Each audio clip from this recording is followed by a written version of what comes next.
अल्हम्दुलिल्लाह अल्हम्दुलिल्लाह व सलामुन अला इबादिहिल्लज़ीना इस्तफ़ा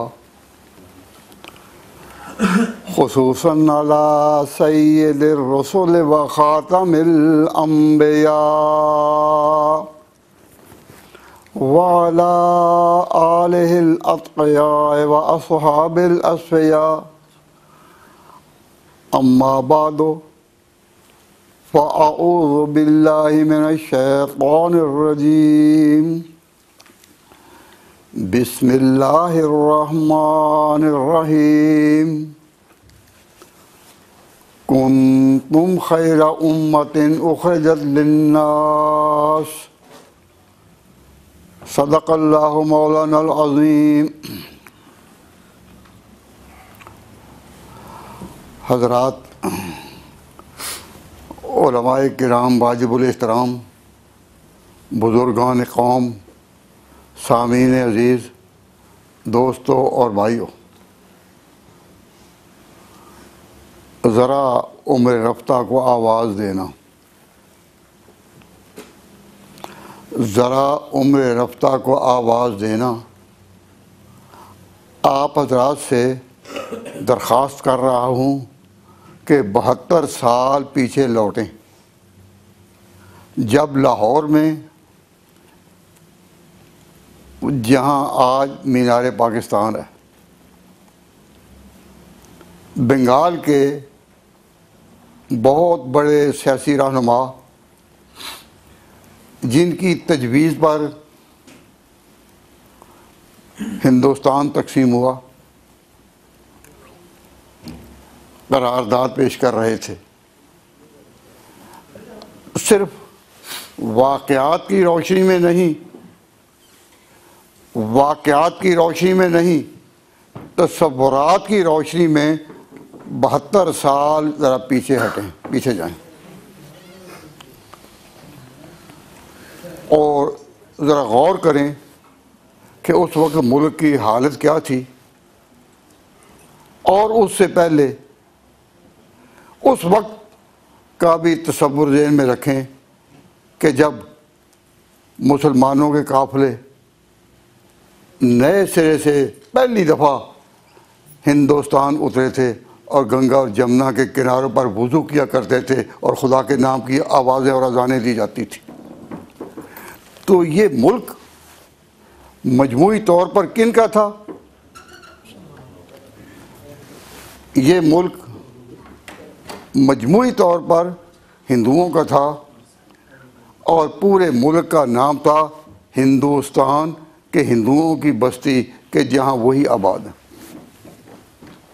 हिंदुस्तान कहा इसलिए जाता था कि ये एक हिंदुओं का मुल्क था, हिंदुओं की आबादी थी और मुसलमान बाहर से आए। यहाँ ये बात भी पेश नज़र रहे कि मुसलमान हिंदुस्तान की पैदाइश नहीं है, हिंदुस्तान की पैदावार नहीं है, ये बाहर से आए, कोई अरब से आए, अफ़गानिस्तान से आए, कोई जनूबी साहिलों से आए, लेकिन अब मुसलमान हिंदुस्तान की पैदाइश नहीं है, ये बाहर से आए। ये अलग बात है कि जब वो आए तो चंद आए और जब रहे तो वो बढ़ते ही गए। जब आए तो लश्करों के साथ नहीं, चंद आए। जब मोहम्मद बिन कासिम सिंध की वादियों में घूम रहा था तो उस वक्त वो लोग किसी हमले की नीयत से नहीं आए थे। ताहम आप ज़रा गए दौर को आवाज़ दें और सोचें कि उस वक्त क्या हालात होंगे। इतना तो आप हज़रात को पूरी तरह मालूम है ना कि मुल्क हिंदुओं का था और मुसलमान आए, सूफिया इकराम आए। ये सही है कि सुल्तान महमूद गज़नवी वो तो एक फातह के तौर पर दाखिल दियारे हिंदू हुआ, लेकिन शेख मोइनुद्दीन चिश्ती अजमेरी या अली हजवेरी, ये हजरात तो इस इरादे से नहीं आए ना। ये थोड़ा सा ये एक मसला भी याद रखें कि जब लोग पूछते हैं कि हिंदुस्तान में इस्लाम कैसे आया, तो आसान जवाब है कि सूफिया किराम की आमद से। सूफिया किराम जब यहाँ आए और उन्होंने लोगों के दिलों में खुदा की मोहब्बत की गर्मी उतारी, उनकी ऐसी तवज्जो और तासीर थी कि खुदा की मोहब्बत की गर्मी उनके साथ आने वालों में उतरती गई और आहिस्ता आहिस्ता इस्लाम उतरता गया और मुसलमान होते गए। तो जो पूछते हैं कि जी हिंदुस्तान में इस्लाम की पहली तबलीग किस तरह से हुई, तो सूफिया किराम, अहले विलायत और अहले तरीक़त की मेहनतों से। जिस तरह आज जिन बस्तियों में इस्लाम की दावत नहीं पहुंची, हम लोग इस्लाम की दावत लेकर जाते हैं, तो उस ज़माने में इब्तदाई दौर में हिंदुस्तान में इस्लाम के नाम पर जमातें वो किस तरह आईं। कोई मोइनुद्दीन अजमेरी के साथ, बाबा ये बागपटन के जो फरीद बिन गंज शकर हैं उनके साथ, हज़रत अली हजवेरी के साथ। तो ये आते फ़र्क क्या है कि हम जहाँ जाते हैं इस्लाम की तालीम, हम वहाँ फेरा डालते हैं और सूफिया किराम डेरा डालते थे। आज तबलीग में मुख्तलिफ जगहों पर जाने से हमारा तार होता है क्या कि हमने फेरा डाला, लेकिन अल्लाह ताला उन औलिया किराम पर रहमत के फूल बरसाए जो फेरा नहीं डेरा डालते थे, बैठ ही गए और ऐसे बैठे कि हिंदू कौम की जड़ों में बैठ गए और उसी मुल्क से मुसलमानों की आबादी बढ़ती चली गई। तो एक बात याद रखें कि हिंदुस्तान पर मुसलमानों ने हुकूमत कब की, जब वो 15% थे। 100 में 15, ये कोई निस्बत है? परसेंटेज के लिहाज से, गिनती के लिहाज से, आबादी के लिहाज से, तादाद के लिहाज से ही कुछ है। तो 15% मुसलमानों ने हिंदुस्तान पर इस तरह कब्जा किया, आपस में लड़ते भी रहे, ख़ानदानों पर ख़ानदान बदलते भी रहे, कभी खिलजी ख़ानदान, कभी तोगलक ख़ानदान, कभी पठान आ गए, कभी सूरी ख़ानदान आ गया, कभी फलां कौम में कितने आ गए। तो मुसलमान आपस में लड़ते भी रहे और बदलते भी रहे, लेकिन ऐसे कदम मुसलमानों ने डाले कि आपस में तो लड़ते रहे लेकिन हिंदू को उन्होंने बरसरदार नहीं आने दिया।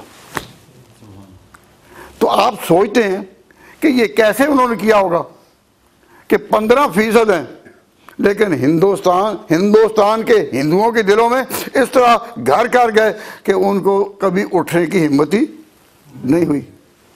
मैं जो बात कह रहा हूँ आपका दिल तस्दीक कर रहा है या नहीं? ज़बान से तो मैं तस्दीक का लहजा सुन रहा हूँ, लेकिन आप कहें कि आपका दिल तस्दीक कर रहे हैं कि हमने 15% जो थे हमने हिंदू को उठने दिया? ख़ानदानों पर ख़ानदान बदले पर हुकूमत। और अंग्रेज़ों ने भी जब हुकूमत मुसलमानों से ली तो एक ताजर के लबादा में आए, मुकाबले में आते कभी ना आ सकते, ताजर के लिबास में आए। तो जो कौम इतनी बड़ी आबादी पर छा गई और उनके कई ख़ानदान बदले पर हुकूमत उनकी रही, ये बात आप मैं जो कह रहा हूँ कोई मुश्किल तो नहीं? आपका दिल तस्दीक कर रहे हैं तारीख़ वाक़या। अब यहाँ माशाअल्लाह बड़े पढ़े लिखे दोस्त बैठे हैं, मैं उन्हें भी कही वही दो, पहला लफ्ज़ मैंने कहा कि उम्र रफ्ता को आवाज़ दो, ज़रा पीछे लौटो, इस सवाल का जवाब दो कि 15% आबादी किस तरह सारे हिंदुस्तान पर छा गई।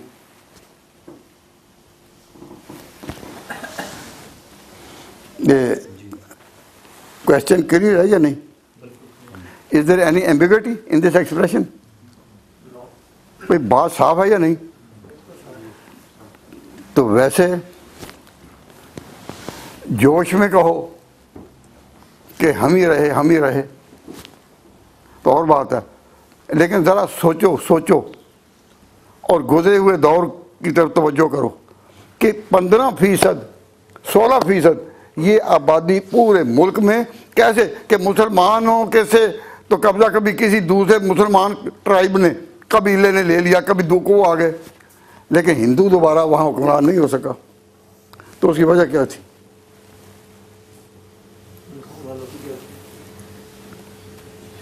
कभी यह नौजवान मुस्लिम तदब्बर भी किया तूने?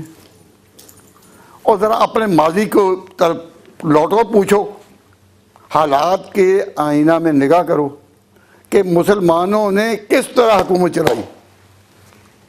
मैं यहाँ बड़े दुखे दिल से कहता हूँ कि आज नौजवानों को अपनी तारीख का इल्म नहीं कि हम कौन थे, कहाँ थे, हम कौन थे और कहाँ थे और किस तरह हम रहे और सदियों रहे। हिंदुस्तान हमारा ही मुल्क था, कोई पता नहीं। और जाहिर है कि एक तकरीर में तो ये सारी बात नहीं हो सकती। मैं तो बयान भी करूँ तो अल्हम्दुलिल्लाह अब भी खुदा ने इतनी हिम्मत दी है कि अब ये शुरू करके इशा की नमाज के बाद फजर तक मैं बोल सकता हूँ। और मैं नहीं बोलता, वो मेरा ईमान और यकीन बोलता है। मैं सिर्फ दरख्वास्त कर रहा हूँ बड़े अदब के पैराए में, आपने मुल्क छोड़ा है, अपने माजी को ना छोड़ें। तो जो लोग अपने मुल्कों को छोड़कर इस मुल्क में आते हैं और मुसलमान कहलाते हैं, वो अपने माजी को भी छोड़ जाएं। तो मैं कहा करता हूँ, और मुल्क छोड़ने वालों, अपने माजी को क्यों छोड़ते हो? अपनी तारीख को क्यों छोड़ते हो? अपनी नस्लों को क्यों छोड़ते हो? अपनी मिल्लत को क्यों छोड़ते हो? उम्मत होने को क्यों छोड़ते हो?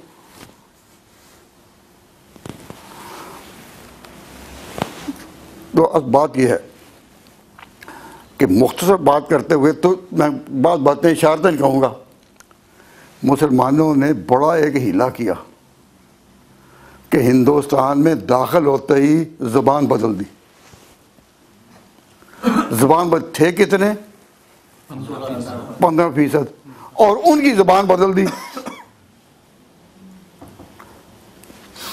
उस वक़्त जो बोली बोली जाती पंडितों के माहौल में तो संस्कृत बोली जाती, और आम बोली जाती तो हिंदी बोली जाती। संस्कृत का क्या माना होता है? संतों की ज़ुबान। संत कहते हैं वो वलियों को, जैसे सेंट्स, अल्लाह की आवाज़ देने वाले, अल्लाह के नाम का तारुफ कराने वाले हैं एपोसल्स एंड सेंट्स। एपोसल्स कहते हैं पैगंबरों को और सेंट कहते हैं वलियों को। तो सेंट को संस और कृत का माना बोली। संस्कृत संतों की बोली, दरवेशों की बोली, फ़कीरों की बोली, पंडितों की बोली, और आम बोली हिंदी। तो मुसलमानों ने ये हिम्मत की और अपने यकीन के साथ कि हम आए हैं तो हमने अपना आप बाकी रखना है, अपना कल्चर बाकी रखना है, अपनी असल बाकी रखनी है, अपनी रिवायात बाकी रखनी है, अपनी तारीख बाकी रखनी है। आते ही इन्होंने ज़बान बदल दी और सारे हिंदुस्तान की ज़बान जो है वो फ़ारसी हो गई। हमने अकबर बादशाह, जिसको कहा जाता है कि वो बेदीन था, इसके बावजूद ज़बान उसकी भी फ़ारसी, और तो उसके बाबरी को पढ़ें तो फ़ारसी, जहांगीर की ज़बान फ़ारसी, शाहजहां की ज़बान फ़ारसी, औरंगज़ेब की ज़बान बदली। उन्होंने वहाँ की पूरी दुनिया बदल दी। ज़बान बदली, ज़मीन बदल दी। तो मुसलमान इतनी थोड़ी तादाद के बावजूद जो इतना छा गए, वो एक ही हथियार था कि ज़बान बदली उन्होंने। तो जो कौम अपनी ज़बान के साथ उठे फिर वो कौम छा जाती है, और जो ज़बान कुर्बान कर दे फिर वो अपने ईमान को भी कुर्बान कर देती। मैं एक बात की तरफ तवज्जो दिलाता हूँ, शिकायत के तौर पर नहीं, सिर्फ ज़िमनी तौर पर। मैंने जुमा के वक्त कहा था कि ये जो प्रोग्राम रखा गया है, is had been fixed for the students only, for their cause. Students को इस तरफ मुतवज्जे करने के लिए कि तुम्हारा माजी क्या है, अपनी उम्र रफ्ता को आवाज़ दो, हम रखें। तो आज इस मजमा में भी आप देखते हैं कि वो नौजवान जिनके लिए ये प्रोग्राम रखा गया था और जो जुम्मे को वो यहाँ आया करते हैं, उनमें से बहुत कम है। वजह उसकी ये कि माने ना माने, वो अपनी असल से ज़्यादा अपनी असल जो है बुनियाद जो है, रिवायात जो हैं और माजी, उससे बेजार है तकरीबन। जो हैं अल्हम्दुलिल्लाह दे आर वेलकम्ड, और हम कहते हैं ऐ अल्लाह उनके आने को कबूल फरमा, उनकी आवाज़ को दूर तक पहुँचा, उनको बाकी स्टूडेंट्स पर असरअंदाज होने के मौके फराम कर। लेकिन है, अगर मैं कहूँ कि यहाँ कम आए हैं तो मैं गलत कह रहा हूँ या सही? नहीं, कम आए हैं। गो आए तो हैं, आए तो हैं, लेकिन कम आए हैं। तो ये आहिस्ता आहिस्ता ये कम होते जा रहे। तो जिन लोगों ने इस बात को नहीं समझा कि इनकलाब आता है ज़बान की बिना पर, हमारी ज़बान जो थी वो कुरान की ज़बान के बहुत करीब थी। कुरान के जो अल्फ़ाबेट हैं अलफ बा ता सा, वही हैं हमारी ज़बान के। और यहाँ मुसलमान अपने मुल्कों से तो मुसलमान आए, लेकिन यहाँ आकर उन्होंने कहा हमें अपने माजी से नफ़रत है। मुझे याद आ रहा है, एक हमारे दोस्त, उनका नाम याकूब था और मैं भी उनके पास मिला करता था। तो मेरे सामने वो कहते हैं, मुझे कोई फ़ोन पर पूछे कि who are you, I am Jacob. Yakub कहते हुए मुझे शर्म आती है। याकूब पैगंबर से निस्बत हो जाए तो मुझे शर्म आती है। तो तुम कौन हो? Mister Jacob. और जिसका नाम है मोहम्मद यूसुफ, वो कहता है मिस्टर जोसेफ। चमक सूरज में क्या बाकी रहेगी, चमक सूरज में क्या बाकी रहेगी अगर बेजार हो अपनी किरण से। सूरज का इम्तियाज उसकी किरणों पर है, उसकी रोशन शुआओं पर है। तो सूरज की क्या इज्जत रहेगी, चमक सूरज में क्या बाकी रहेगी अगर बेजार हो अपनी किरण से। ये नुक्ता मैंने सीखा बुल हसन से कि जहाँ मरती नहीं मरगे बदन से, कि जहाँ मरती नहीं मरगे बदन से, चमक सूरज में क्या बाकी रहेगी अगर बेजार हो अपनी किरण से। यहाँ नौजवान जो आए तो चंद बेवकूफ़ों ने उनको आते ही कहा कि तुम अपने कल्चर को छोड़कर इसी कल्चर में गुम हो जाओ। लेकिन फातहीन हिंद जो थे, उन्होंने हिंदुस्तान में हिंदुओं को तमाम रियायतें दी, पर ज़बान की चाबी अपने पास ही रखी। और ज़बान ऐसी रखी कि आखिर तक हिंदुस्तान, अगर अंग्रेज़ ना आते तो हिंदू तो फिर भी ना उठते। अंग्रेज़ आकर उन्होंने मुसलमानों से हुकूमत ली, लेकिन हिंदू तो उठ नहीं सकते थे। तो ज़बान बड़ी थी। तो मैं बात आपसे ये कहना चाहता था कि इस तरह जो हिंदुस्तान के हिंदू मुसलमान हुए तो हुए मुतफर्रिक तौर पर। कोई पंजाब में हो गए, कोई बंगाल में हो गए, कोई सिंध आसाम में हो गए, कोई दक्कन के साहिल पर हुए। तो वो जो थे वो मुतफर्रिक थे या इकट्ठे थे? मुसलमान तो हुए सारे, वो मुतफर्रिक थे या इकट्ठे थे? मुतफर्रिक अपनी अपनी जगह। कायद आज़म को ख्वाब आया कि मैं इन मुतफर्रिकीन को जो है मुसलमान उधर उधर, इनको एक कौम बनाएं, एक कौम। उन्होंने कहा कि अपनी बिसात के मुताबिक हम इस मुल्क में फैल चुके, आ चुके, वो हमारी तादाद हिंदुओं से थोड़ी है, लेकिन हम एक कौम तो नहीं बन सके। अब हम एक कौम बने तो एक उर्मान इख्तियार किया, हम एक कौम हैं। मैं कायद आज़म ने ये जो सोची बुरी थी अच्छी, कि हमें एक कौम बनना चाहिए। तो कौम किस तरह बनती है? पहले जब ज़ुबान एक हो, तहजीब एक हो, और मंजिल एक हो, और मज़हब एक हो, मज़हब एक हो। तो हमारा क्या हाल था? हिंदुस्तान में मुसलमान मुतफर्रिक थे और रह रहे थे मुख्तलिफ जगहों में, लेकिन एक कौम नहीं बने थे। तो कायद आज़म ने जब कहा कि मुसलमान एक कौम है और दावत दी कि एक कौम बनो,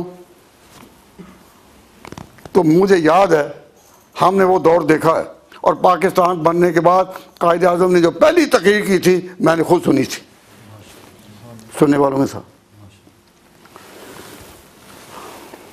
मैं क्या कह रहा सवाल किया था कि कायद आज़म ने कहा कि किसी तरह ये एक कौम बने, तो कौम बनने के लिए उन्होंने उस वक़्त कहा, और ये बात मैं मस्जिद में कह रहा हूँ, सही कह रहा हूँ, पूरी जिम्मेदारी पर कह रहा हूँ, गलत नहीं, और कई लोगों के जहन में ये खटका गुजरेगा कि शायद मैं गलत बयान कर रहा हूँ जो बात अगली कहने लगा हूँ। यकीन करें, जिम्मेदार हूँ, उस वक़्त के अखबारात इस बात की शहादत देंगे और तारीख़ इसका इनकार नहीं कर सकती। कह दूँ?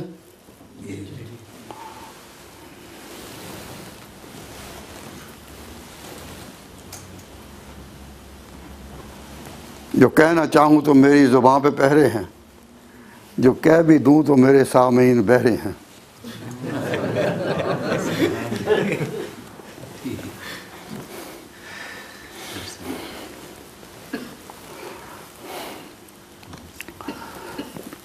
मैं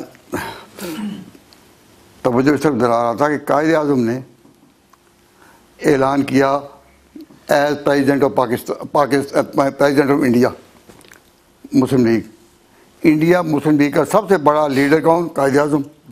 उन्होंने उस लिहाज से ऐलान किया, अभी पाकिस्तान बना नहीं, कि पूरे हिंदुस्तान के मुख्तलिफ इलाकों में रहने वाले मुसलमान जब अपनी आइडेंटिटी शो करें और पूछा जाए कि तुम्हारी ज़ुबान क्या है,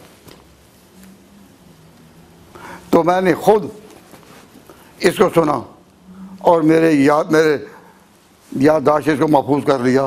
तो कायद आज़म ने कहा हमने मुल्क बनाना है, मुसलमानों को एक कौम बनाना है, तो सबका जवाब एक ही हो, हमारी कौमी ज़ुबान जो है, सरकारी ज़ुबान पाकिस्तान जो बनेगा उसकी ज़ुबान उर्दू होगी। और आप मेरी बात की तस्दीक करें, जिम्मेदारी से कहता हूँ, बंगाल के बंगालियों ने कहा हमारी ज़ुबान उर्दू है, गुजरात के गुजरातियों ने, उन गुजरातियों में एक कायद आज़म खुद भी थे, नस्ल के एतबार से वो वहीं के थे, उन्होंने कहा हमारी ज़ुबान उर्दू है। पंजाब वालों ने तो कहना ही था, ये इकबाल की वादी थी,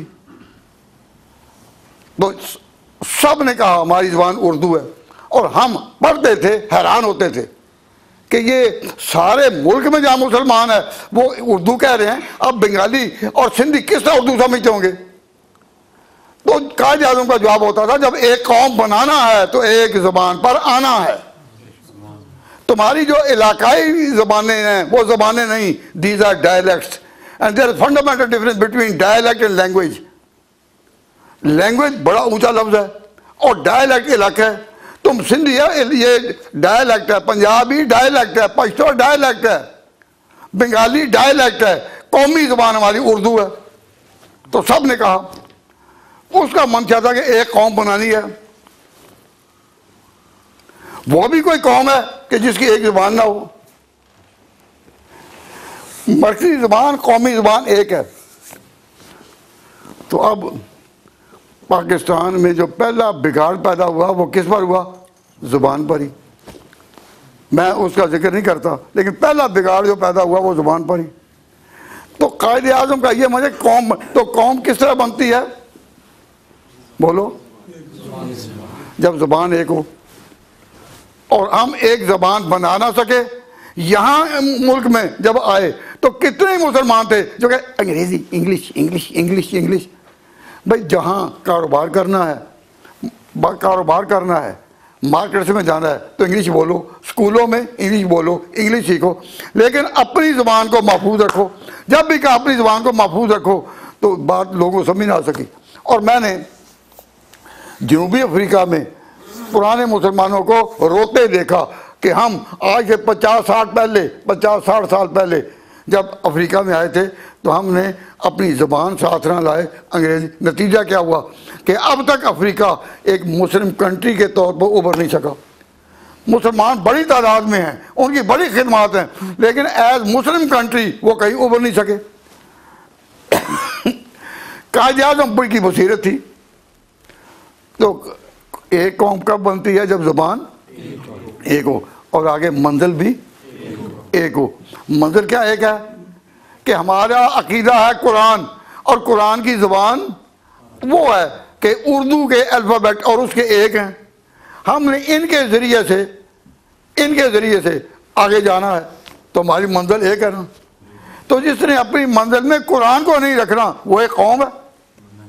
तो कायदे आज़म ने आवाज़ दी। एक बात कहता हूँ, मेरी बातों को बुरा तो नहीं बना रहे, अगर कोई सख्ती बात मेरे मुंह से निकल जाए तो मुझे माफ़ कर देना। क्यों? मैं उस उम्र से गुज़र रहा हूँ जिसमें बात कहनी तो आती है, बनानी नहीं आती। बात बनाने की उम्र हम पीछे छोड़ आए। We left a land of controversy there. पूरी वो लैंड ऑफ कंट्रोवर्सी जहाँ की कंट्रोवर्सी चल सकती है, हम उस ज़मीन को छोड़ चुके। हम हिर्स व हवा को छोड़ चुके, इस नगरी से मुंह मोड़ चुके। हम उस दौर से गुजर रहे हैं कि जो हकीकत, मैं आप हजरात को ये बताता हूँ कि जिस मुल्क में दो शख्स मुसलमान कहलाएं, हजूर को आखिरी पैगंबर माने और एक दूसरे के साथ मिलकर नमाज भी ना पढ़ सकें, वो एक कौम है। हिंदुस्तान में ऐसी फजा भी पैदा कर दी गई थी कि तुम मुसलमान कहलाते हुए, मुसलमान आप भाई कहलाते हुए एक दूसरे के पीछे नमाज ना पढ़ो। तो जो कौम एक दूसरे के पीछे नमाज भी ना पढ़ सके, तो आप ही फैसला करें वो एक कौम है। भाई ये ज्यादा जो जुमला तो कोई बुरा नहीं मना रहे इस बात को। अब बताइए कि क्या हमारे ही मौलवी हमारी ही मस्जिदों में दाढ़ी के पूरे सुन्नत के चेहरे के साथ बावुज़ू होकर क्या नहीं कह रहे कि कौमी के लोगों अपने कौमी एहसासात को भूल जाओ? आज क्या तारीख है? 23। हमने अखबार में इश्तिहार दिया था कि 23 तारीख को इस्लामिक एकेडमी ऑफ मैनचेस्टर में पाकिस्तान की याद में एक जलसा होगा, करारदाद पाकिस्तान की 23 को। तो आज हम हैरान हुए कि आज भी वो हमारी खबर थी लेकिन पहले भी लगी थी। तो जब लगी लोगों ने पढ़ी तो आज ही उसी अखबार जंग में एक जो कि जी बर्मिंघम में 23 मार्च को बड़ा अजीम तहकीकी जलसा हो रहा है कि नमाज में आमीन ऊंची कहनी चाहिए या आहिस्ता। आपने पढ़ा? अखबार है ना उधर, इनके पास अखबार है। आज के जंग में ये बर्मिंघम में फलां जगह बड़ी बहस की जाएगी, पूरी तकरीर इस पर होगी कि आमीन ऊंची कहनी है ये आहिस्ता। तो मुझे याद आ गया एक पुराना तारीखी वाक़या। जब मुसलमानों ने बैतुल मक़दिस फतह किया तो अंदर दो पादरी मुनाजरा कर रहे थे। क्या मुनाजरा था? कि मसीह ने आसमानों पर जाने से पहले या क्रॉस सूली पर आने से पहले रोटी कौन सी खाई थी, फतीरी या खमीरी? वो कह रहे थे रिवायात के खमीरी और वो कह रहे थे पतीरी। मुसलमानों ने घेरा डाल दिया। जब मुसलमान अंदर दाखिल हुए इनकी पतीरी भी गई, उनकी फतीरी गई। तो जब कौम का मिजाज कि हम एक कौमी दिन मना रहे हैं, मुसलमानों को उनकी तारीख का एहसास दिला रहे हैं और कि आमीन ऊंची कहनी चाहिए आहिस्ता। मसला हमसे भी लोग, लेकिन हम कहते हैं भाई जिन मसलों में पहली सदियों में इख्तलाफ रहा उनको समझो परमिसिबल, यानी दोनों तरीके ठीक ठाक, थोड़ा बहुत फर्क है कोई बात। तो कौम को एक दूसरे के करीब करना, नशा पे लाके गिराना तो सबको आता है, मज़ा तो तब है कि गिरतों को थाम ले सकी। यानी लोगों को जोड़ना चाहिए। या तो इस मुल्क में आज बर्मिंघम में जो इस वक्त जलसा हो रहा है और बड़े उसमें सुन्नत के शदाई कि आज फैसला होगा, और 1400 साल में तो फैसला नहीं हो सका, तो आज हो जाएगा। भाई ये इख्तलाफ आज का है, मौलवी साहब बताएं आज का है या पहले चला आ रहा है? पुराना चला रहा है। तो अब तक तो ये हो नहीं सका, तो आज बर्मिंघम में होगा। और कितने नादान वो हैं जो मान लेते हैं कि हाँ होगा।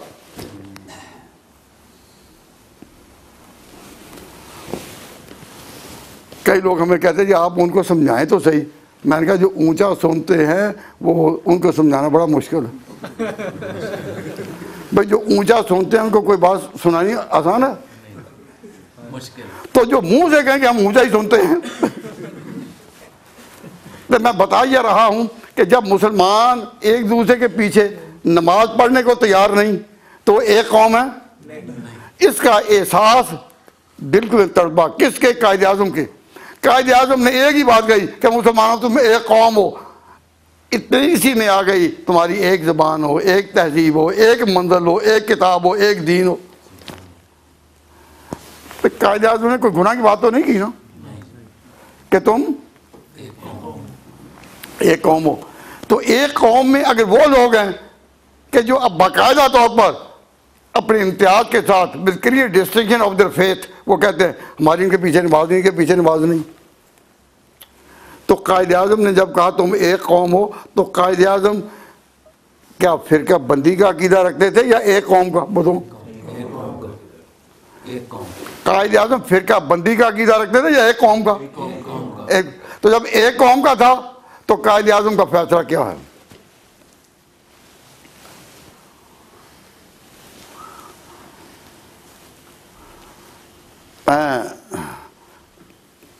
बता ही दूँ या रहने दो? न वारद मैं खा ना हूँ अदम मालूम नहीं है जाम में क्या, इस सोच में खोया बैठा हूँ परहेज करूँ या पी जाऊँ।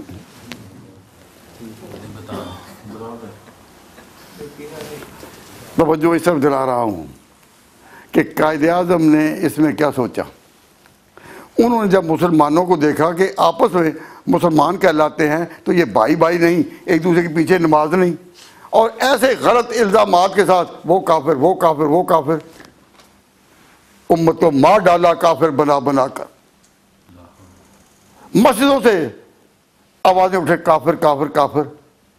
तो ये लोग इस्लाम के लिए, इस्लामी रिवायात के लिए, रोशन तारीख के लिए, मुसलमानों की वहदत के लिए एक मुस्तकिल मुसीबत थे।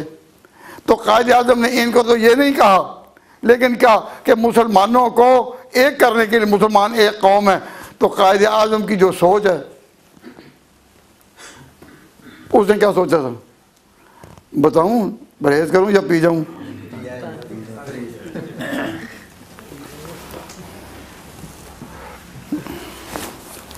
भाई देखिए हजूर ने फरमाया अल मजालिस बिल अमानात, मजल से अमानतें होती हैं। मेरी बात समझ आ जाए, दिल में उतरे, मान लो, ना समझ आए तो छोड़ दो, लेकिन मुझे बुरा नहीं कहना, शिकायत नहीं करनी। ये तो ठीक है ना? मैं अपनी बात लाजम तो नहीं कर रहा हूँ। कायदे आज़म की सोच यही थी कि मुसलमान होने का दावा करने वाले जितने भी हैं इनमें सबसे माइल्ड पोजीशन, नरम पोजीशन में कौन है?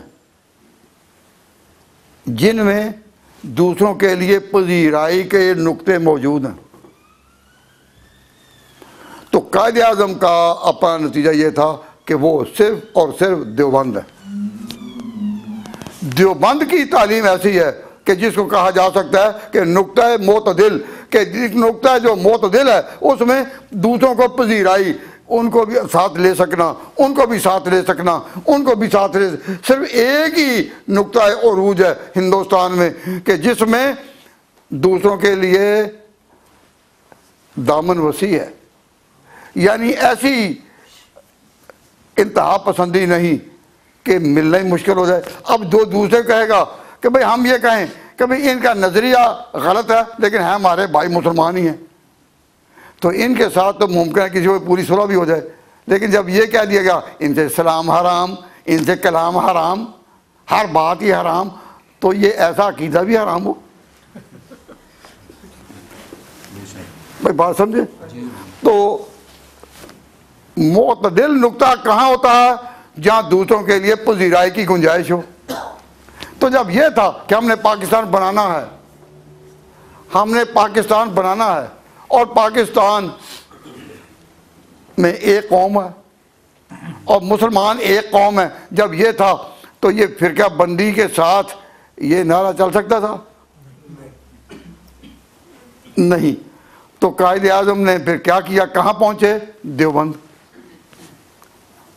देवबंद में एक बहुत बड़े मुहद्दिस थे, आपने नाम सुना होगा, शेखुल इस्लाम अल्लामा शबीर अहमद उस्मानी।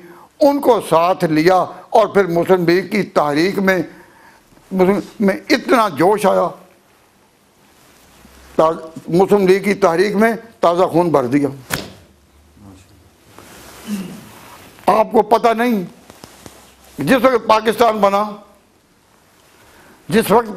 बना तो हिंदुस्तान में एक सूबा जिसको कहते थे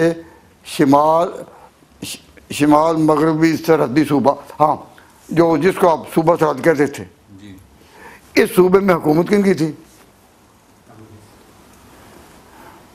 इसमें हुकूमत थी खान बिराद अब्दुल गफ्फार खान और उनके भाई, इन लोगों की हुकूमत थी और ये कांग्रेस में थे।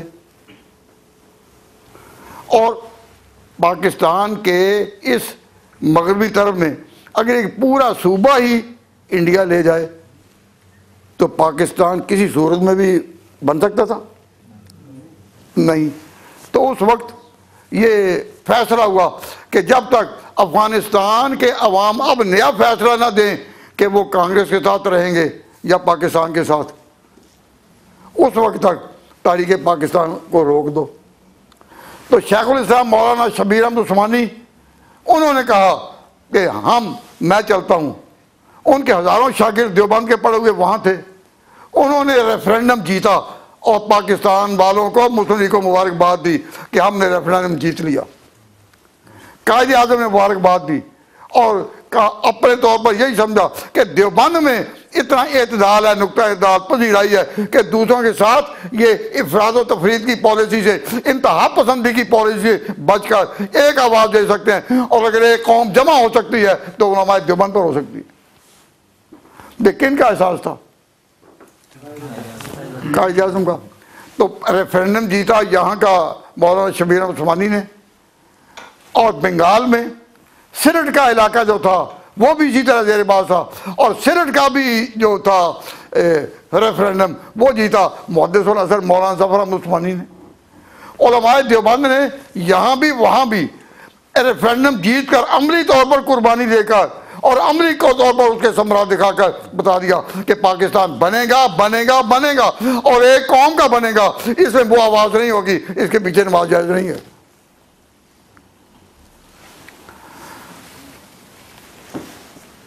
थोड़ी सी बात करके आगे बात थोड़ी चलते, आपसे पूछे कायदे आज़म जब फौत हुए तो उनका जनाजा किसने पढ़ाया? बोले कारी साहब, अल्लामा शबीर अहमद उस्मानी। उन्होंने जब कराची में उनका जमात इमामत की तो उनके पीछे सारा पाकिस्तान था, सारे अकीदे थे, देवबंदी थे, बरेलवी थे, अहले हदीस सारे थे या नहीं?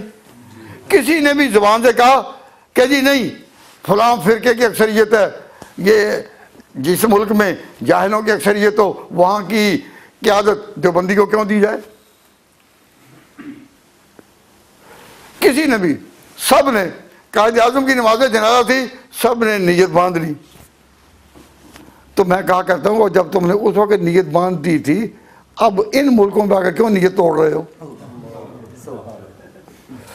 इन मुल्कों में आकर तो तुम्हें और इस्तेकामत दिखानी चाहिए थी।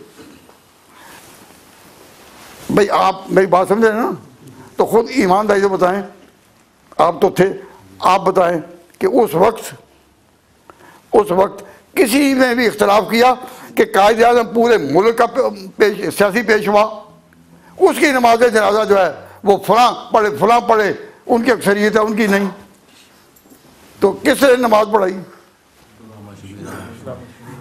मौलाना शबीर अहमद उस्मानी ने, किसी ने कुछ नहीं कहा। और फिर जब पाकिस्तान बना था, पाकिस्तान जब बन गया तो झंडा लहराना था पाकिस्तान का, तो तो कायदे आजम ने मौलाना शबीर अहमद उस्मानी को कहा कि आप झंडा लहराएं। उन्होंने कहा आप मुस्लिम लीग के प्रेसिडेंट हैं, ऑल इंडिया मुस्लिम लीग के आप प्रेसिडेंट हैं, तो आप लहराएं। तो कायदे आजम ने बड़ा इंसाफ का जवाब दिया, कहा नहीं मौलाना ये आपका हक है। तो कायदे आजम ने जुमला बोला ना, आपका हक है, वो क्यों आप समझें हक का क्या मतलब। थोड़ी सी इसमें कोशिश तो करता हूँ 5 मिनट में ये बात हो जाए ताकि मेरी बात आगे चल सके, लेकिन अगर 5 की बजाय 6 या 7 मिनट हो जाएं तो इतनी तो मुझे रियायत देना। मैं तवज्जो ये इस तरफ दिला रहा था कि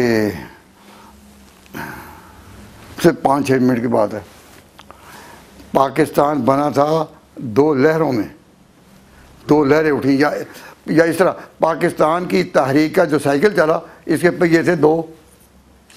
साइकिल में पहिए कितने होते हैं? 2।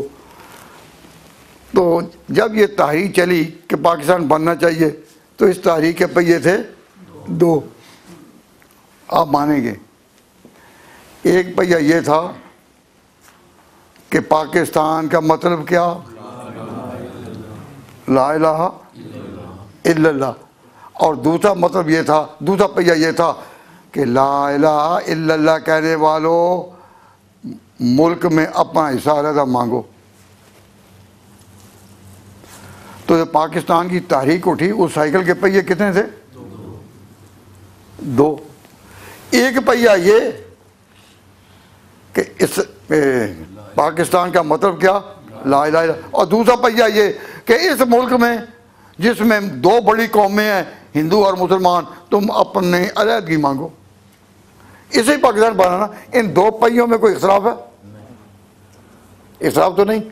लेकिन ये मुस्लिम लीग ने तो ये किया कि तुम अलग हिस्सा मांगो, लेकिन ये जज्बा कि पाकिस्तान का मतलब क्या, ला इलाहा इल्लल्लाह, ये सरकारी लोगों ने, अंग्रेज़ी तालीम याफ्ता लोगों ने, सेकुलर एजुकेशन के हामिलीन ने, वकाला ने और जजों ने बाकी रखा या मौलवियों ने? भाई ये जज्बा कि पाकिस्तान का मतलब क्या, ला इलाहा इल्लल्लाह, ये अकीदा, ये जज्बा, ये किन्हों ने कायम रखा? जब अंग्रेज़ हिंदुस्तान में आए और उन्होंने अपनी तालीम के चिराग जलाए तो उलमा बड़े बड़े थे, उन्होंने कहा कि मस्जिदों में झाड़ू फेर कर तुम्हें मस्जिद को बचाने की ज़िंदगी मिल सके तो अनपढ़ कहला लेना, लेकिन झाड़ू फेर कर भी तुम ईमान को और मस्जिदों को बाकी रखिए, इसको नहीं छोड़ना। इज्जत वो है जो अल्लाह के यहाँ हो। तो बड़े बड़े मुहद्दिसीन शेखुल हदीस उन्होंने कहा हमारा नाम रखो मुअज्जिन, हमारा नाम रखो मस्जिद का खादिम, हम यहाँ झाड़ू देने वाले, लेकिन मस्जिदें कायम रहेंगी। तो मस्जिदें कायम रहीं, इन्होंने हर तरह के ताने बर्दाश्त किए और इनका नाम रखा गया कि मौलवी नहीं मुल्ला हैं। जब कभी कोई दिन आए तो मुल्ला को बदनाम करना। रमज़ान ते शबराता आईयां तो मुल्ला टिड वधाए, और आम देहाती लोग ये पढ़ पढ़ कर हंसते थे और मौलवी को इतना बदनाम किया जाता था कि ये है ही इसी तरह। लेकिन इन उलमा को अल्लाह ताला जाए खैर दे कि इन्होंने हर जिल्लत बर्दाश्त की, हर ताना बर्दाश्त किया, हर गुर्बत बर्दाश्त की, लेकिन ये नाम अल्लाह और रसूल का, नाम ईमान और मुसलमान का इन्होंने बाकी रखा।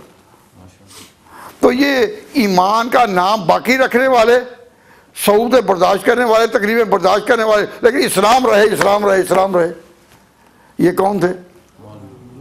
और कह दो नहीं कहने चाहिए, कहते हैं तो उलमा, लेकिन कहने को जी नहीं चाहता। तो मैं कहता ऐसा ही कह दूं। ये आवाज बाकी किन्होंने रखी? उलमा ने। और इन्होंने मुस्लिम ने क्या किया? किसी जगह खाक का ढेर था, खाक का ढेर था, और उसमें कहीं कहीं मालूम होता था अंदर चिंगारियां भी हैं, आग बुझी नहीं, लेकिन ऊपर से मालूम होता था आग बुझ गई। तो किसी दाना ने अगर कहा भाई जरा पंखा हिलाओ, ऊपर रखो कागज और पंखा हिलाओ, अगर कागज़ को आग लग जाए तो मालूम हुआ कि आग अंदर है। तो जो इस तरह खाक के नीचे चिंगारियां दबी हुई हों, उनको दोबारा रोशन कर दे और आग सामने आ जाए तो उसका हीला कारगर हो गया। लेकिन चिंगारी किन्होंने बाकी रखी? तो कायद आज़म का एहसास था कि हम जब कहते हैं कि अलग मुल्क बने तो हम तो अपने पंखे के जोर से चिंगारियों के नीचे से जो आग शोला जाना है हम उसको रोशन करके आगे बढ़ना चाहते हैं। लेकिन जिन्होंने ये आग कायम रखी सऊदे बर्दाश्त करके, वो कौन थे? उलमा रब्बानी जिनकी पूरी की पूरी तारीख 1857 के नीचे दफन हो चुकी थी। वो उलमा अगर ना होते और ये जज्बा मुसलमानों का ना होता, इस्लाम का पाकिस्तान का मतलब क्या, ला इलाहा इल्लल्लाह, तो मुस्लिम लीग कुछ कर सकती थी? कायद आज़म इंसाफ पसंद थे, उन्होंने लड़ाई लड़ी बतौर वकील के। लेकिन जब पाकिस्तान बन गया तो उसने मौलाना शबीर अहमद उस्मानी को खुद, मौलाना ये आपका हक है, ये समझो क्या कहा, हक है। और उन मैं कहता हूँ और कोई मुस्लिम लीग का लीडर होता तो इतनी खुलकर बात ना कहता, उसका ये आपका हक है। फिर मौलाना ने यहाँ झंडा लहराया, कहाँ कहो, कराची में। कहाँ? कराची में लहराया। और उनको झंडा किसने दिया? कायद आज़म ने। तो कायद आज़म कोई बेवकूफ़ तो नहीं थे, उनको पता था कि देवबंद एक ऐसा नजरिया है कि ये दोबारा सारे हिंदुस्तान के मुसलमानों को एक कौम बना सकेगा। वो लोग कभी कौम नहीं बना सकेंगे कि ये काफिर के पीछे नमाज नहीं, मक्का मदीना भी जाओ वहाँ पीछे नमाज ना पढ़ो, अलहदा नमाज पढ़ो। तो पाकिस्तान की तहरीक को अगर साइकिल कहें तो दो पहिए थे। एक पहिया ये कि मुल्क को हमने अलहदा करना है अपना, हम एक बड़ी कौम है हिंदुस्तान में, हम अपना अलहदा खिता मांगते हैं। और दूसरा पहिया ये था पाकिस्तान का मतलब क्या, ला इलाहा। तो पाकिस्तान का मतलब क्या, इसके अलमबरदार थे उलमा। और पंखा हिलाकर चिंगारी को रोशन करना, माहौल जगमगा जाए, इसके लिए मेहनत करना, ये काम था कायद आज़म का, मुस्लिम लीग का। तो दोनों की मेहनत से जब पाकिस्तान बना, तो जो लोग कहते थे पाकिस्तान के मुखालिफ थे, नहीं, वो ये नारा कि पाकिस्तान का मतलब क्या, ला इलाहा, ये बाकी रखा तो उलमा नहीं था। तो कायद आज़म ने कहा कि ये हक है। तो झंडा किसने लहराया? बोलो, नाम लो ना। अल्लामा शबीर अहमद उस्मानी ने। और एक और भी पाकिस्तान था, उसको उन दिनों कहते थे मशरकी पाकिस्तान। वहाँ झंडा लहराया मुहद्दिस उल असर मौलाना ज़फ़र अहमद उस्मानी ने। और ये भी कायद आज़म का फैसला था। उस वक़्त किसी ने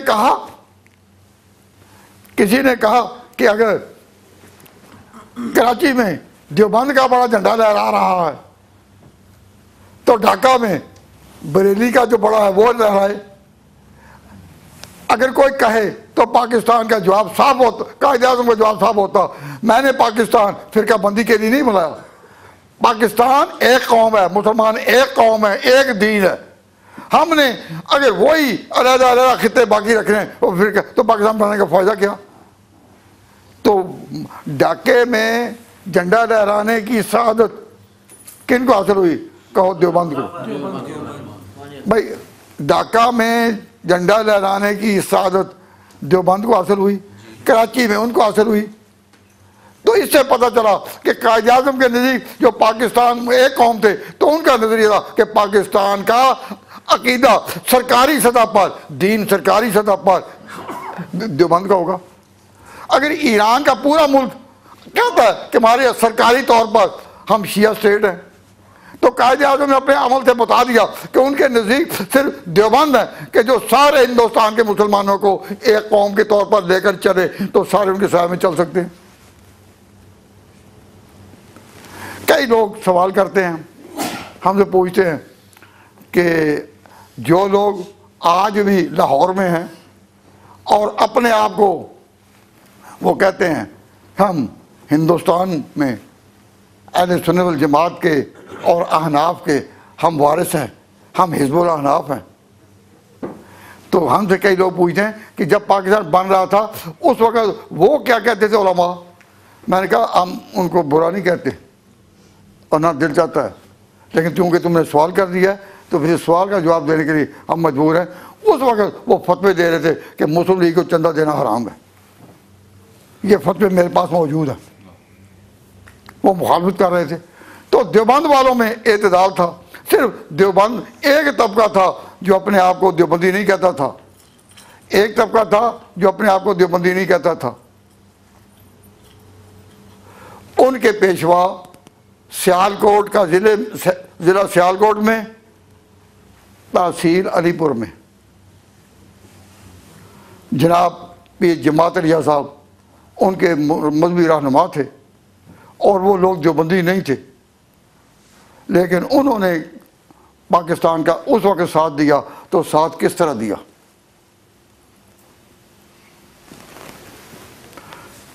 हम ये नहीं कहते कि सारे पाकिस्तान बनाने वाले देवबंदी थे, लेकिन देवबंदियों का साथ दिया। तो मैंने किसका नाम दिया? पीर जमात रिया साहब, अल्लाह ताला उनकी खिदमत को कबूल फरमाए। उन्होंने डट कर कहा हम साथ हैं। किसके? बता दूं? पीर जमात रिया साहब ने लाहौर में एक बड़े जलसा में पीर साहब ने हाथ उठाकर ऐलान किया। मैं तो बात कह दूंगा, आप शायद इसको फिर बर्दाश्त न कर सकें और सब कहें कि कुछ इसके पसे कुछ इख्तलाफ होगा। तो मैं कहता हूँ, दिल तो चाहता है कि बात कर दूं, लेकिन फिर तबीयत रुकती है। तो मैं कहता हूँ इसलिए मुझको तड़पने की तमन्ना कम है, इसलिए मुझको तड़पने की तमन्ना कम है। वुसअत दिल है बहुत, वुसअत सहरा कम है। वुसअत दिल है बहुत, वुसअत सहरा कम है, इसलिए मुझको तड़पने की तमन्ना कम है। सुना दूं?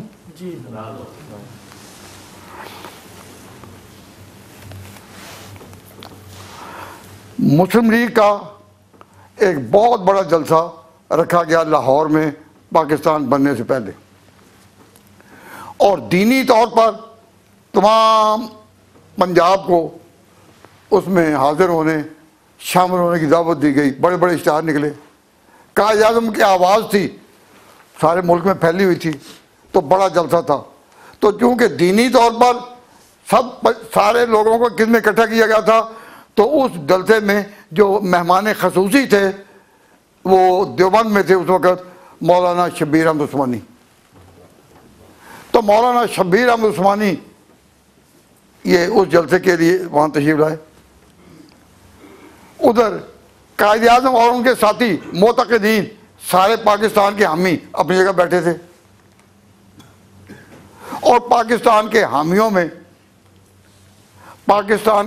में पीर जमात रिया साहब भी थे अलीपुर के। उनको मालूम नहीं कायद आज़म ने अप्रोच की या किसने, वो भी उसमें थे। तो मौलाना शब्बीर अहमद रहमतुल्लाह अलैह ने अपनी तकरीर अब शुरू की और कहा कि मैं जब देवबंद से यहाँ आने लगा तो मुझे ऐसे खतूत मिले कि आप अगर पंजाब में गए तो आपको शूट कर दिया जाएगा। तो मौलाना ने कहा कि देवबंद को ये इस पर नाज है कि हमारी ये खिदमत पाकिस्तान के हक में खुदा कबूल कर ले। 6 बड़े ओहदेदार देवबंद के वो पाकिस्तान के साथ थे। एक हज़रत मौलाना मदनी, वो इस नज़रिए के ख़िलाफ़ थे। इख्तिलाफ होता ही है, तो आपका खतरा है। ये देवबंद के सदर मोहतमिम थे।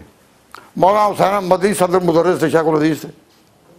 उनका मुझे ये जब उन्होंने कहा मुझे कहा तुम्हें ख़तरा है, तो उस वक्त जनाब पीर जमात रिया साहब उठ खड़े हुए।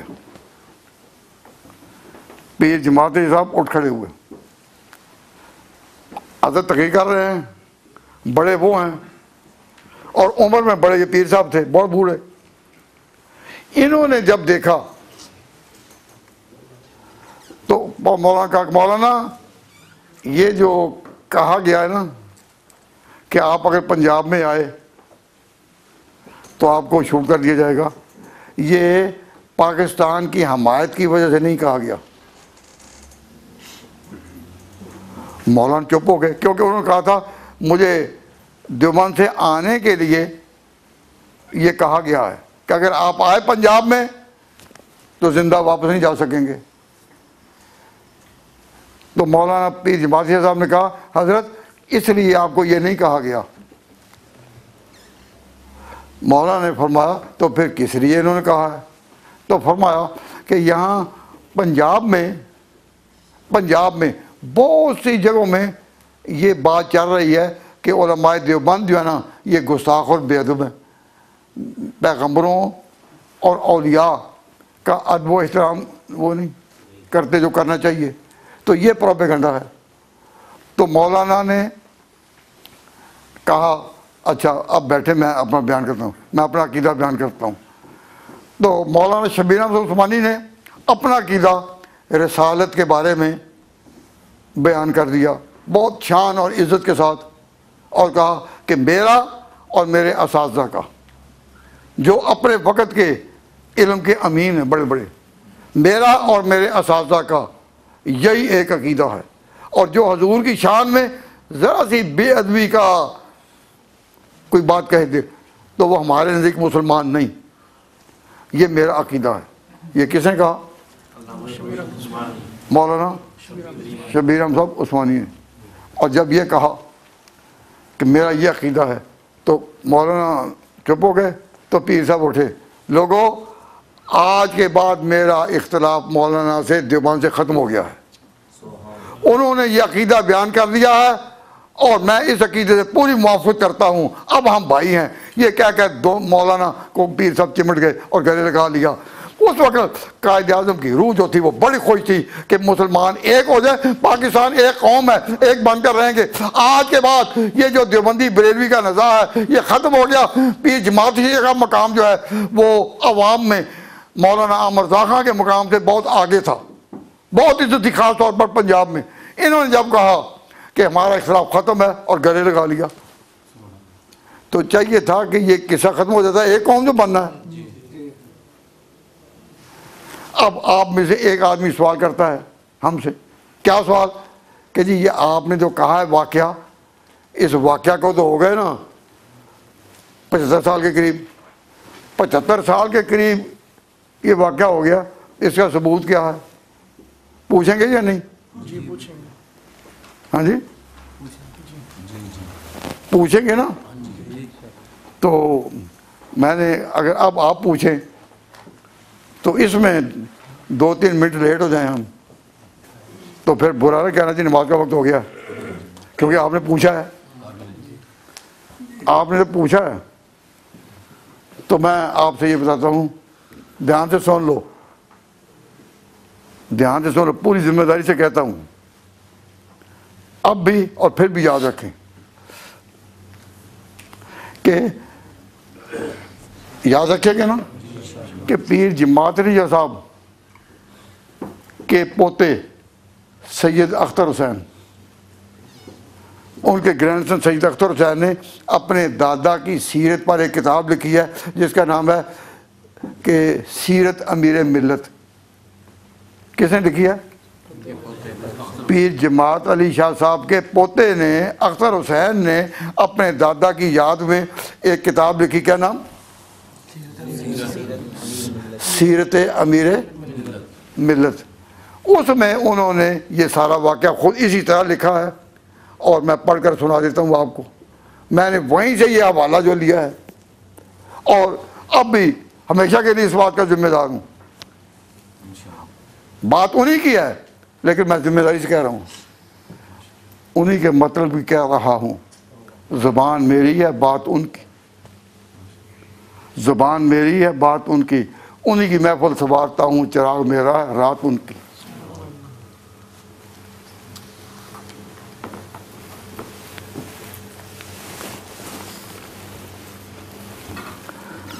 ये सीरत अमीर मिल्लत में ये जो बात मैं आपसे अर्ज़ कर रहा हूँ कि मौलाना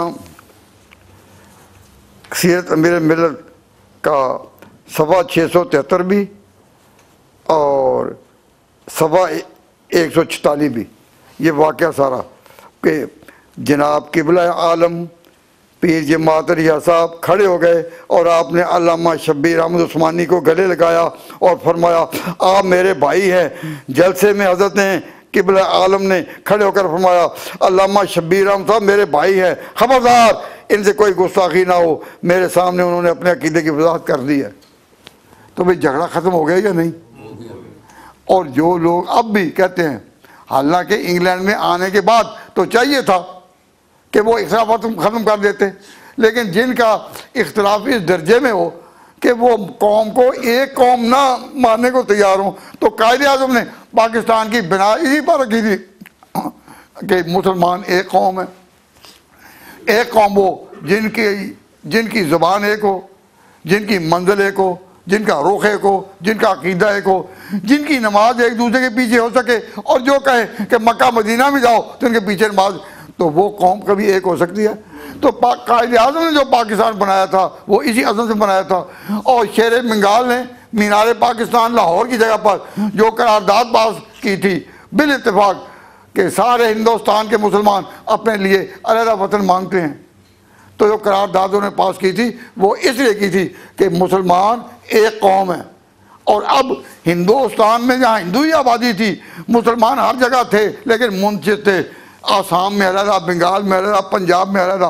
कायदे आज़म ने कहा कि इनको एक कौम बनाना है। जब एक कौम बनाना है तो यहाँ वो लोग नहीं रह सके जो दूसरों को फिरका बंदी के साथ इस तरह लुदा करें, ये काफिर वो काफिर, ये काफिर वो काफिर।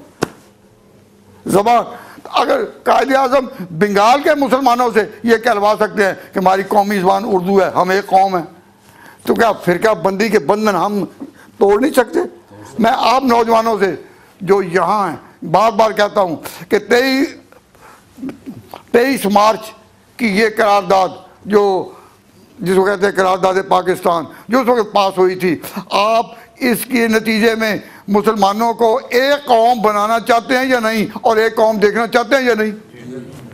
तो इसका तकाजा है अपनी औलादों को एक तो एक ज़ुबान पर लाएं, अगर मार्केट और स्कूलों में नहीं तो घर में एक ज़ुबान पर लाएं। इनको उर्दू ज़ुबान ज़रूरी सिखाएं। क्यों? इसलिए कि उर्दू के अल्फ़ाबेट वही हैं जो कुरान के हैं। तो उनकी मंजिल एक हो, और मंजिल एक क्या कि बतौर मुसलमान कौम के हमारी मंजिल एक है, हम सारे एक दीन पर, एक मसरक पर। और मसरक कायदे आज़म ने पाकिस्तान के लिए मजहबी तौर पर जिसको सरकारी मजहब अकीदा करार दिया अपने अमल से, वो देवबंद का था, वो देवबंद का था। नतीजा क्या हुआ कि उनकी वफात के बाद लाइन इसी तरह चली। जब पहला बोर्ड बना तालीमात इस्लामी का बोर्ड कि पाकिस्तान में इस्लामी कानून नाफिज किया जाए, तो इस्लामी दफात को मुरतब किसने किया? वो जो पहले देवबंद के मुफ्ती आज़म थे। देवबंद के मुफ्ती आज़म मुफ्ती मोहम्मद शफी साहब रहमतुल्लाह अलैह वो थे। उन्होंने, मैंने उस वक्त इन्होंने जो उसके लिए तजवीज़ात पेश की थी मैंने खुद अपने आँखों पढ़ी। तो इन्होंने हुकूमत ने मुफ्ती मोहम्मद शफी साहब को, सैयद सलमान नदवी को, फिर जो 30 उलमा का एक सारे फ़िरक़ों के नुमाइंदा उलमा का इजलास हुआ, वो इजलास बुलाने वाले उलमाए देवबंद थे। और उलमाए देवबंद ने ख़ास तौर पर सबको एक करने के लिए एक ही आवाज़ उठाई, और अल्हम्दुलिल्लाह वो आवाज़ सुनी जाती रही। तो पाकिस्तान जब बना तो इन्होंने, मुस्लिम लीग ने और कायदे आज़म ने अमली तौर पर किया, साबित कर दिया कि जो मुसलमान हिंदुस्तान के पूरे मुसलमानों को एक अकीदे पर ला सकें वो मसर के देवबंद के लोग हैं। क्यों? इनमें वो लचक है और उसमें वो नरमी है, वो पजीराई है कि वो दायों पर भी सरपरस्ती का हाथ रख सकते हैं, बाएं वालों पर भी सरपरस्ती का हाथ रख सकते हैं। और जो इस कदर इंतहा पसंद हो कि दूसरे को बर्दाश्त ही ना कर सकें, ये काफिर वो काफिर, वो कभी कौमी सतह पर एक कर सकें कौम को? तो ए तालिब इल्मों और ए नौजवानों, तुम इस कौम के जवान हो, तुमसे बड़ी बड़ी उम्मीदें हैं। ये कायदे आज़म ने जो पाकिस्तान बनाया और मुसलमानों को एक कौम करने का उन्वान इख्तियार किया, अमली तौर पर उन्होंने कहा कि मुसलमानों की वहदत अगर किसी अजीम नाम से चल सकती है तो वही है जो उलमाए देवबंद का मसलक है। उलमाए देवबंद जो है वो नुक्ता इत्तेदाल है, ना तो इस दर्जे में है कि हर मसले में इंतशार पैदा करें कि हम नमाज के मसले में भी कभी इकट्ठे नहीं, ना वो इस दर्जा है कि काफिर काफिर कहें। तो आज कि इस इजलास में मैं अगर कायद आज़म के इस एहसास को कि मैं एक कौम होना चाहिए खिराज अकीदत पेश करता हूँ और नौजवानों से दरख्वास्त करता हूँ कि जिसका दिल चाहे मेरा ये हवाला नोट कर ले कि पीर जमाती साहब ने लाहौर के खुले इजलास में कहा हमारा इख्तिलाफ ख़त्म हो गया। अब जो ख़त्म हो गया तो उनके मुरीद ही यहाँ मैनचेस्टर में अगर कहें कि नहीं हम अलहदा है, हम अलहदा है, तो ये बात तो हमारी समझ नहीं आती। लेकिन हम उनको भी बुरा नहीं कहते। मैंने उनके लिए कोई सख्त लफ्ज़ कहा? हम उनके लिए दुआ करते हैं, ऐ अल्लाह उनको होश अता फरमा, उनको होश अता फरमा। वो अपनी आखिरत का फैसला होश से करें, जोश से ना करें, होश से करें, जोश से ना करें। और जो मस्जिदें बनी थी इसलिए कि इनमें अल्लाह का नाम बुलंद हो, या अल्लाह उनको भी अल्लाह का नाम बुलंद करने की तौफीक अता फरमा, अल्लाह का नाम बुलंद करने की तौफीक अता फरमा। हम इख्तिलाफ को रवा नहीं रखते। अब जो बातें मैंने कही हैं, अगर तो मेरे दोस्तों ने, अजीज़ों ने, तालिब इल्मों ने कभी मुझसे पूछा कि वो बात किस तरह है, तो मुझे खुशी होगी कि इन्होंने दिलचस्पी ली है, मेरी तकरीर में दिलचस्पी ली है। और इस्लामिया अकेडमी ने ये जो दिन मनाया 23 मार्च का, ये एक पॉजिटिव कदम है इंशाअल्लाह। और अगर आपने कोई बात कभी पूछी ना, कोई बात कभी पूछी ना, तो मैं समझूंगा कि खैर समझूंगा पर कहूँगा नहीं कि ये रिफ़्रेशमेंट के लिए आ गए थे ना। रिफ़्रेशमेंट का इंतज़ाम तो है, लेकिन अल्हम्दुलिल्लाह मैं मज़मून आपके चेहरों से पढ़ रहा हूँ। मज़मून बयान करने वाला सोचता तो खुद है, लेकिन वो सामीन की निगाहों से मज़मून का इंतखाब करता है कि इन निगाहों में ये बात कहाँ तक उतर रही है। बेहम्दुलिल्लाह ताला मैं पूरे इत्मीनान से महसूस करता हूँ कि आपने जिस तवज्जो के साथ मेरी बातें सुनी हैं, मालूम होता है कि बातें दिल में उतरी हैं। बातें दिल में उतारना हमारा काम है और इसको हकीकत बनाना खुदा का काम है। ऐ परवरदिगार तो इन मारूज़ात को कबूल फरमा और पाकिस्तान वालों को एक कौम बना, एक भाई बना, इनकी मंजिल एक हो। और ये जो लोग कुफ्र के फतवे लगाते हैं और कोई इनके मैयत अपनी किसी दूसरे अकीदे वालों की, देवबंद वालों की मैयत भी वाक़ हो जाए और वो कहें हम इसकी नमाज जनाजा खुद पढ़ाना चाहते हैं, हमारा इमाम कहीं वो भी नहीं, तो तासुब की इंतहा है। ऐ अल्लाह इनके तासुब की आग को ठंडा फरमा दे। ऐ अल्लाह तू तौफीक दे, तेरे हाथों कोई रोकने वाला नहीं, तेरे हाथों कोई रोकने वाला नहीं। अपना करम फरमा। वमा अलैना इल्लल बलाग।